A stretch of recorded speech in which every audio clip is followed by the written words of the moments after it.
Success के पीछे मत भागो, बल्कि कामयाब इतना बनो कि सक्सेस आपके पीछे भागे। जी बिल्कुल सही सुन रहे हैं आप। कामयाब होने के लिए तो सभी लोग पढ़ते हैं, कामयाब होने के लिए तो सभी लोग पढ़ते हैं, पर इतना काबिल बनिए, काबिल होने के लिए पढ़िए, सक्सेस खुद ब खुद अपने आप आ जाएगी, मिल जाएगी। तो नमस्कार, मैं हूँ प्रिंस कुमार मौर्य और मैं आपको पढ़ाने वाला हूँ ऑर्गेनिक केमिस्ट्री। और आज ये हमारा केस नंबर 3। इसमें हम लोग सीख रहे हैं कि कैसे ऑर्गेनिक कंपाउंड्स का नामकरण करेंगे और उसके नोमेनक्लेचर के लिए हम लोग डाटा का कलेक्शन कर रहे हैं। और इस लेक्चर में हम लोग देखेंगे कुछ इंपॉर्टेंस फंक्शनल ग्रुप के बारे में, और इनके सफिक्स क्या होंगे, प्रीफिक्स क्या होंगे, और इनके सम एग्जांपल्स देख लेंगे। तो इससे पहले वाले लेक्चर में हम लोगों ने ये सीखा था कि कैसे हम किसी ऑर्गेनिक कंपाउंड्स को पहचानेंगे, वो सैचुरेटेड है या अनसैचुरेटेड है। ठीक उसी तरह हम दूसरे लेक्चर में देखा ये कि कैसे हम कार्बन के संख्या के आधार पे उसका नामकरण करेंगे। एक रहेगा मेथ, 2 का एथ, 3 का प्रोप, 4 का ब्यूट, ऐसे हम लोगों ने 20 तक देख ही लिया था। फिर देखे थे हम लोग कैसे हम एल्केन का वर्गीकरण करेंगे, एल्कीन का वर्गीकरण करेंगे एंड एल्काइन का वर्गीकरण करेंगे, हो गया था। अब इस लेक्चर में हम लोग देखेंगे कि कैसे किस फंक्शनल ग्रुप का सफिक्स क्या होगा, उसका प्रीफिक्स क्या होगा, और उसका एग्जांपल हम भी साथ साथ देखते चलेंगे। तो सबसे पहले हम स्टार्ट करते हैं। हमारा पहला है एल्केन। एल्केन के बारे में तो आप लोगों को जानकारी मिल गया है। एल्क मतलब होता है कार्बन, एन मतलब होता है सिंगल बॉन्ड। तो जिसमें कार्बन कार्बन के बीच में सिंगल बॉन्ड होता है उसको एल्केन बोलते हैं। तो इसमें क्या होता है, कार्बन कार्बन के बीच में सिंगल बॉन्ड होता है, कार्बन कार्बन के बीच में सिंगल बॉन्ड। इसका जो सफिक्स होता है, सफिक्स मतलब जो कार्बन का वर्ड रूट होगा, इसके बाद में लगने वाले को सफिक्स बोलते हैं। इससे जो पहले लगेगा उसको हम प्रीफिक्स बोलते हैं। तो जो सफिक्स है एल्केन का, ये एन होता है जो कार्बन के वर्ड रूट के बाद में लगता है। एग्जाम्पल देख लेते हैं इसका। जैसे ये हो गया हमारा C2H6, ये एल्केन। अब इस एल्केन का नामकरण कैसे करेंगे, सबसे पहले पहचानेंगे कार्बन। कार्बन की संख्या कितनी है सर, 2 है। 2 है मतलब एथ, 2 है तो एथ। अब इसका सफिक्स जो है वो क्या लगने वाला है, वो लगने वाला है एन। तो ये क्या हो जाएगा, एथ प्लस एन, ये क्या हो जाएगा, एथेन। इसका नाम क्या हो जाएगा, एथेन हो जाएगा। सेम एल्कीन में क्या होता है, एल्क मतलब कार्बन, इन मतलब कार्बन कार्बन के बीच में डबल बॉन्ड। तो एल्कीन में क्या होता है, कार्बन कार्बन के बीच में लगता है डबल बॉन्ड, इसका जो सफिक्स होता है वो होता है इन। सिमिलर इसका भी एग्जांपल देख लेते हैं हम। C2H4, 2 कार्बन, एथी होने वाला है, और इसका जो सफिक्स होता है वो लगाते हैं हम इन। क्या हो जाएगा, ये हो जाएगा एथीन। क्लियर है। सिमिलर वैसे देखते हैं हम एल्काइन का। एल्काइन में क्या होता है, कार्बन कार्बन के बीच में ट्रिपल बॉन्ड होता है, 3 इलेक्ट्रॉनों की साझेदारी होती है तो ट्रिपल बॉन्ड बनता है। इसका जो सफिक्स होने वाला है वो है आइन, YNE, सफिक्स आइन हो जाएगा। एग्जांपल देख लेते हैं, C2H2, एथ YNE, इथाइन हो जाएगा। क्या हो जाएगा, इथाइन। आगे देखते हैं हम। आगे हमारा हाइड्रोजन डेरिवेटिव्स, हाइड्रोजन व्युत्पन्न यौगिक। हाइड्रोजन व्युत्पन्न का मतलब ये होता है, यदि हम कोई भी हाइड्रोकार्बन लेते हैं, चाहे वो एल्केन हो या एल्कीन हो या एल्काइन हो, यदि उसमें से एक या मोर देन वन हाइड्रोजन को हम निकाल देते हैं और उसके जगह पे हाइड्रोजन परमाणु को जोड़ देते हैं। हाइड्रोजन परमाणु होते हैं कितने, तो होते हैं 4। हाइड्रोजन को दिखाते हैं एक्स ले, एक होता है fluorine, chlorine, bromine, iodine. Hydrogen होते हैं 4। तो एल्कीन या एल्काइन में से यदि हम एक से अधिक हाइड्रोजन को हटाकर उसके जगह पे हाइड्रोजन लगाते हैं, तो उस कंपाउंड को बोलते हैं हाइड्रोजन डेरिवेटिव्स। अब इस हाइड्रोजन डेरिवेटिव्स में जो सफिक्स होता है, इसमें देखिए सफिक्स नहीं लगता है। हाइड्रोजन डेरिवेटिव्स में सफिक्स नहीं लगता है, मतलब यदि वो दिया रहेगा हाइड्रोजन डेरिवेटिव तो उसमें जो सफिक्स लगने वाला है वो सिमिलर यही लगने वाला है। एल्केन रहेगा तो एन, एल्कीन रहेगा तो इन, एल्काइन रहेगा तो आइन ही लगने वाला है। इसमें लगता है प्रीफिक्स, वो प्रीफिक्स होता है हैलो। वो प्रीफिक्स क्या होता है, तो वो होता है हैलो। देखिए लिखे हैं हैलो। हैलो में 4 आते हैं, तो चारों का नाम कैसे लिखेंगे, यदि एफ आ गया इसके जगह पे हम लिखने वाले हैं फ्लोरो, Cl रहेगा तो क्लोरो, Br रहेगा तो ब्रोमो, और आई रहेगा तो लिखेंगे आयोडो। तो ये प्रीफिक्स हम यूज करने वाले हैं हेलोजन डेरिवेटिव्स कंपाउंड में। क्लियर है? इसका भी एग्जांपल देख लेते हैं। जैसे ये हो गया CH3Cl, यदि ये होता CH4, यदि ये होता CH4 तो इसको बोलते हैं मेथेन, जो कि एल्केन है, एक कार्बन का एल्केन होता है। यदि इसमें से हम एक हाइड्रोजन को हटा दिए, माइनस का कर दिए H और इसमें जोड़ दिए हम Cl, तो जब Cl आगे जुड़ जाएगा मतलब यहाँ से एक हाइड्रोजन कम हुआ और यहाँ पे आके Cl लग गया, CH3Cl। अब देखिए ये क्या हो गया, इसका तो जो व्युत्पन्न हुआ है, डिराइव हुआ है, वो तो हुआ है एल्केन से, एल्केन से डिराइव हुए तो पहले इसका नाम एल्केन वाला ही लिखेंगे। एल्केन में एक कार्बन का क्या होता है, मीथेन होता है, एक कार्बन का मेथ, एल्केन है तो एन लिखेंगे, बस इसमें प्रीफिक्स जोड़ देंगे हेलो। हेलो में Cl के लिए क्या यूज करते हैं हम, हेलो में Cl के लिए यूज करते हैं क्लोरो, तो सामने लग जाएगा क्लोरो, इसका नाम क्या हो जाएगा क्लोरोमीथेन, क्लोरोमीथेन। क्लियर है इतनी बात? फिर आगे देखते हैं। आगे हमारा एल्कोहल। एल्कोहल का फंक्शनल ग्रुप क्या होता है, एल्कोहल का फंक्शनल ग्रुप होता है OH। इसका जो सफिक्स होता है उसमें लगाते हैं ऑल और जो प्रीफिक्स होता है उसमें यूज करते हैं हाइड्रोक्सी। अब इसका एग्जांपल देख लेते हैं। देखिए सफिक्स OL हो गया, ऑल हो गया, और हाइड्रोक्सी यूज करते हैं हम प्रीफिक्स के तौर पे। देखिए प्रीफिक्स जब हम तब यूज करते हैं, मैक्सिमम इसमें जितने भी कंपाउंड है, कंपाउंड्स का फंक्शनल ग्रुप दिया हुआ है, उसमें हम प्रीफिक्स तभी यूज करेंगे जब more than one functional group रहेगा, मतलब एक से ज्यादा क्रियात्मक समूह रहेंगे तब। उसमें देखेंगे जो सीनियर होगा उसको उसका सफिक्स लगाएंगे, जो जूनियर होगा या जो कम क्रियाशील होगा उसके लिए हम प्रीफिक्स यूज करने वाले हैं। जैसे मान लीजिए इसमें आ गया एल्कोहल भी आ गया, एल्डिहाइड भी आ गया। जैसे हमको पता है कि जो एल्डिहाइड होता है वो ज्यादा सीनियर होता है और जो एल्कोहल होता है वो कम सीनियर होता है, तब यहाँ पे हम यूज करेंगे हाइड्रोक्सी का, और एल्कोहल के लिए यूज करने वाले हैं अल का। तो ये सफिक्स में यूज होगा और ये प्रीफिक्स में यूज होगा, तो इसमें कंफ्यूजन मत रहेगा। इस पे भी एक वीडियो आएगा जिसमें हम फंक्शनल ग्रुप्स का सीनियरिटी दिखाएंगे, कौन ज्यादा सीनियर होगा, कौन कम सीनियर होगा, कौन कम क्रियाशील होगा। इसका एग्जांपल देख लेते हैं। जैसे हो गया CH3OH, अब यहाँ पे OH आ गया, मतलब हम समझ जाएंगे कि यहाँ पे अल्कोहल होने वाला है। अब देखिए अल्कोहल, अब इसका नामकरण कैसे होगा, तो ये भी तो CH4 से ही आया है, इसका भी उत्पत्ति हुई है, डिराइव हुआ है CH4 से, तो CH4 का नाम क्या है, मीथेन, तो यहाँ पे लिख देंगे मीथेन। हो गया। अब OH के लिए क्या लगाते हैं हम, OH के लिए लगाते हैं ओल। ओल स्टार्ट होता है वोवेल से, इसलिए यहाँ का ई हम हटा देंगे और यहाँ का ई हटा के हम सिंपल जोड़ देंगे OL, तो इसका नाम हो जाएगा मिथेनॉल, इसका नाम हो जाएगा मिथेनॉल। क्लियर है? फिर आगे देखते हैं हम, आगे देखते हैं एल्डिहाइड का।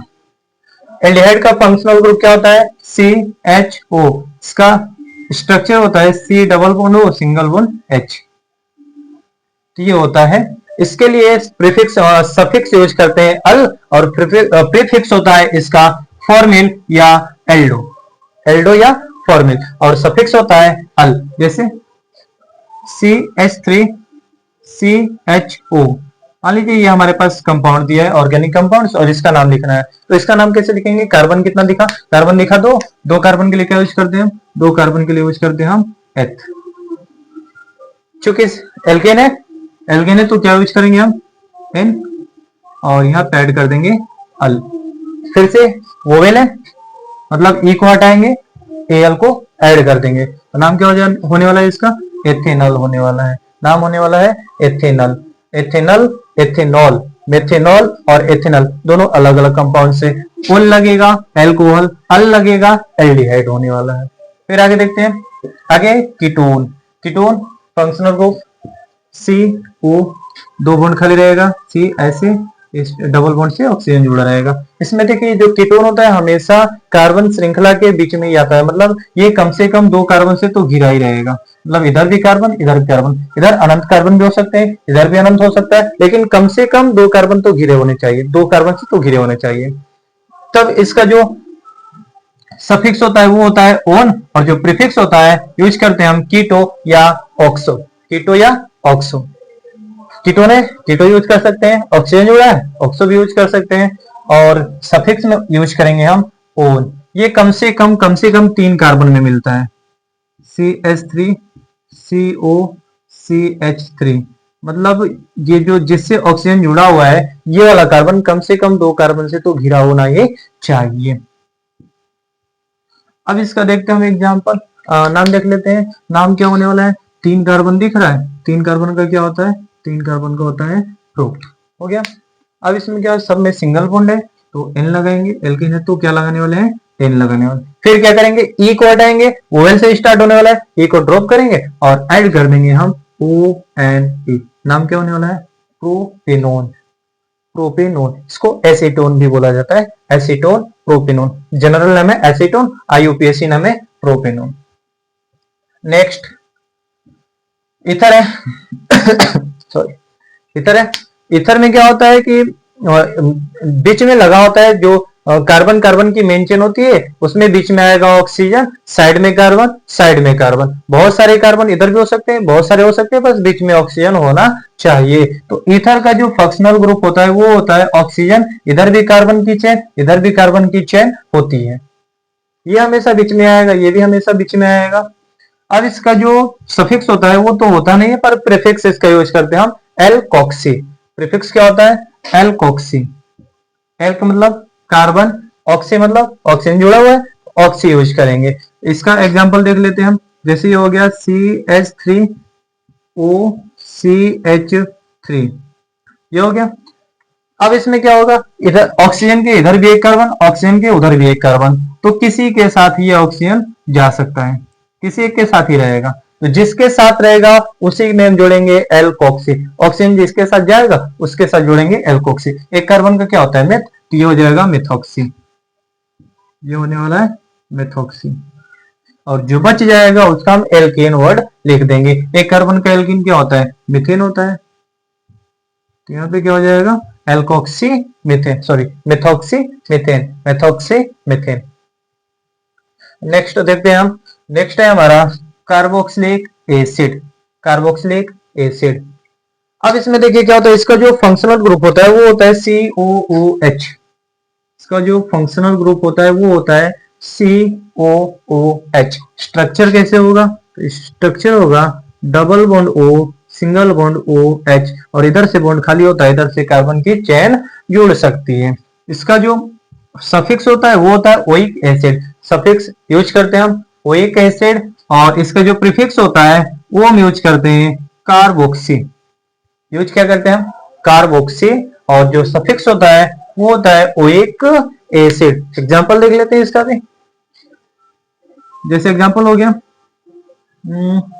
CH3COOH, कार्बन कितना दिखा, कार्बन दिखा, तो 2 कार्बन के लिए क्या यूज करते हैं, 2 कार्बन के लिए यूज करते हैं हम एथ सिंगल बॉन्ड, एल्केन है तो इथेन जोड़ देंगे ओइक एसिड। नाम क्या होने वाला है इसका, इसका नाम होने वाला है एथेनोइक एसिड, इसका नाम होने वाला है एथेनोइक एसिड।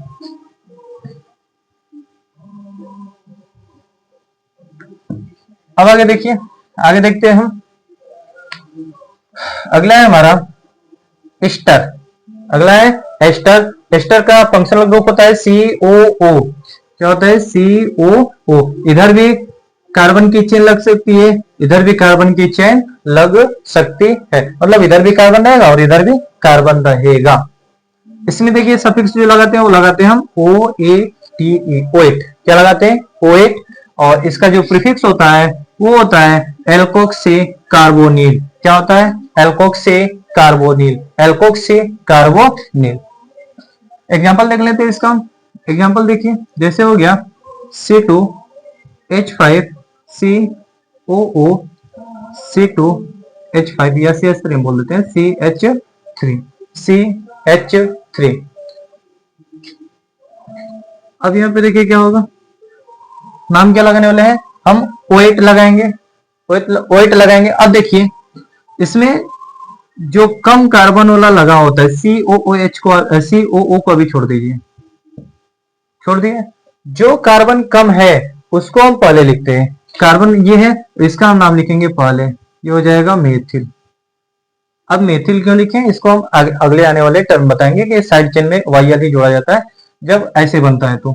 अब फिर इसका नाम हम जोड़ देंगे, क्या होने वाला है, 3 कार्बन का क्या होता है प्रोपेन, 3 कार्बन का प्रोपेन, ये हो जाएगा प्रोपेनोएट, प्रोपेनोएट, ये होना है methyl propanoate, methyl propanoate, methyl propanoate. ले लेते हैं। फिर आगे देखते हैं।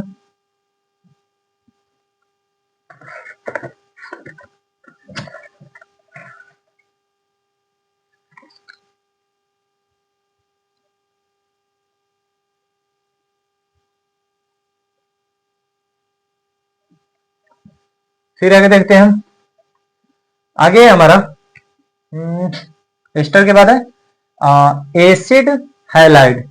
एसिड हैलाइड, एसिड हैलाइड का जो होता है फंक्शनल ग्रुप वो होता है COCl। स्ट्रक्चर देख लें, C double bond O single bond Cl, इधर से कार्बन की चेन लग सकती है। इसका हम क्या यूज करते हैं, इसके लिए यूज करते हैं हम oil chloride, oil chloride, Cl लगा है, ऑयल क्लोराइड, प्रीफिक्स क्या होगा क्लोरोकार्बोनिल, क्लोरोकार्बोनिल, Cl लगा है, क्लोरो हाइलो लिखा है और यहाँ पे समझ जाइएगा क्लोरो होने वाला है, Cl है, क्लोरोकार्बोनिल हो जाएगा। इसका एग्जांपल देख लिया हम।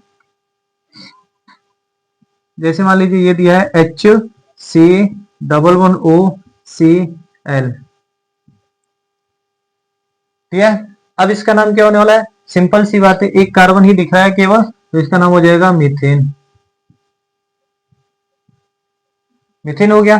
क्या जोड़ने वाले हैं उसमें, ऑयल क्लोराइड, इसमें जोड़ देंगे OYL, ऑयल क्लोराइड। ये क्या है, मेथेनॉइल क्लोराइड, COCl, मेथेनॉइल क्लोराइड, नाम तो सुने ही होंगे। जब हम क्लोरोफॉर्म, जिसको सुखाने के बाद लोगों को बेहोश करने में काम आता है, क्लोरोफॉर्म उसका नाम है, जब उसको हवा के संपर्क में रखते हैं तो वो ऑक्सीजन से क्रिया होके यही वाला जहरीली गैस बनाती है। इसको मात्र सूंघने से लोगों की मृत्यु हो सकती है। तो यही है जो जहरीला होता है मेथेनॉइल क्लोराइड, इसको बोलते हैं फॉस्जिन गैस। इसका कभी कभी IUPAC नाम भी बोल दिया, पूछ देता है, तो उसका IUPAC नाम होगा मेथेनॉइल क्लोराइड। इसको हम फॉस्जिन गैस भी बोलते हैं, उसको याद रखिएगा, बहुत जहरीली गैस होती है जो क्लोरोफॉर्म के ऑक्सीकरण पे प्राप्त होती है। नेक्स्ट देखते हैं हम एसिड क्लोराइड के बाद है हमारा अमाइड। अमाइड का फंक्शनल ग्रुप क्या होने वाला है, ये होगा CONH2, क्या होने वाला है CONH2। सफिक्स MID होने वाला है, सेम अमाइड रहेगा, अमाइड होने वाला है, पर इसका जो प्रीफिक्स होगा वो होगा कार्बोमोइल, क्या होने वाला है कार्बोमोइल होने वाला है। एग्जांपल देख लेते हैं हम, CH3CONH2, कार्बन कितना दिखा, कार्बन दिखा सर दो है, नाम लिख देंगे, क्या लिखेंगे एथ सिंगल बॉन्ड N, एथेन हो गया। अब इसमें क्या ऐड करने वाले हैं हम, तो सर इसमें ऐड करेंगे अमाइड, वोवेल से स्टार्ट हुआ, ई को ड्रॉप करेंगे, एमाइड जोड़ देंगे, क्या होने वाला है ये एथेनमाइड, एथेनमाइड, एथेनमाइड, एथेनमाइड, एथेनमाइड। अब आगे देखिए, नेक्स्ट टाइम हमारा अमाइड हो गया कंप्लीट। फिर देखते हैं नाइट्राइल। नाइट्राइल इसका जो फंक्शनल ग्रुप होता है वो होता है CN, मतलब C ट्रिपल बॉन्ड N, नाम तो सुना ही होगा साइनाइड का, CN साइनाइड, CN साइनाइड। अब इसमें देखिए जब हम इसका लिखते हैं तो इसमें सफिक्स क्या यूज होगा, सफिक्स यूज होने वाला है नाइट्राइल, सफिक्स यूज होगा नाइट्राइल और प्रीफिक्स होगा साइनो, प्रीफिक्स होने वाला है साइनो। नाम देख लेते हैं हम, CH3CN, CH3CN, कार्बन दिखा दो, कार्बन दिखा दो, लिख देंगे एथेन, इथेन हो गया।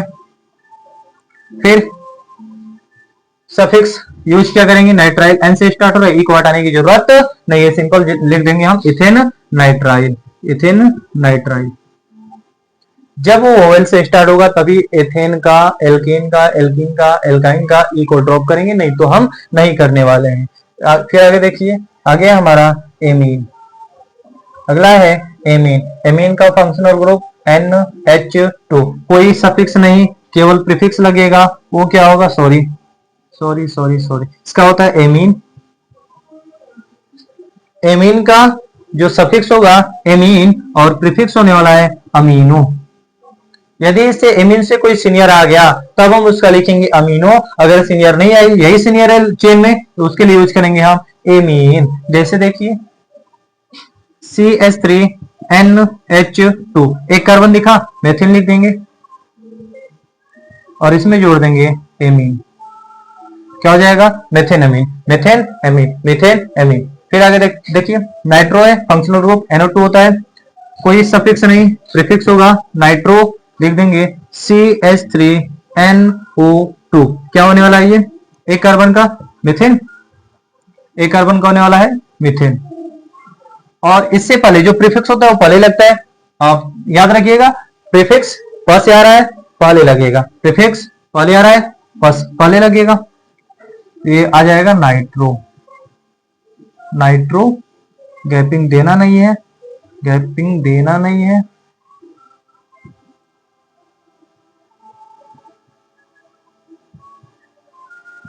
क्या हो जाएगा? Nitromethane, nitromethane. फिर आगे देखिए, आगे है हमारा सल्फोनिक एसिड, फंक्शनल ग्रुप क्या होने वाला है? SO3H, SO3H। जब हम H2SO4 में से H2SO4 में से OH को निकाल देते हैं, OH को निकाल देते हैं तो बनता है हमारा HSO3, HSO3, और इसी को बोलते हैं सल्फोनिक एसिड। अब हालांकि OH तो वही निकालता है जो क्षार होता है, इसलिए अलग टॉपिक है, इसको आगे देखेंगे हम। फिलहाल हम ये समझते हैं सल्फोनिक एसिड होता क्या है, इसके लिए हम यूज क्या करते हैं, सफिक्स होगा सल्फोनिक एसिड, यूज क्या वाला है? सल्फोनिक एसिड, और प्रीफिक्स क्या यूज होगा? सल्फो, प्रीफिक्स यूज होने वाला है सल्फो। तो प्रीफिक्स हो गया सल्फो और सफिक्स हो गया इसका सल्फोनिक एसिड। नाम एग्जांपल देख लेते हैं, CH3, CH2, SO3H। बिना एग्जांपल का तो काम चलने वाला है नहीं, तो क्या लिखेंगे ना? सबसे पहले ढूंढते हैं कार्बन की संख्या कितनी है, 2 है, तो क्या यूज करेंगे? इथेन।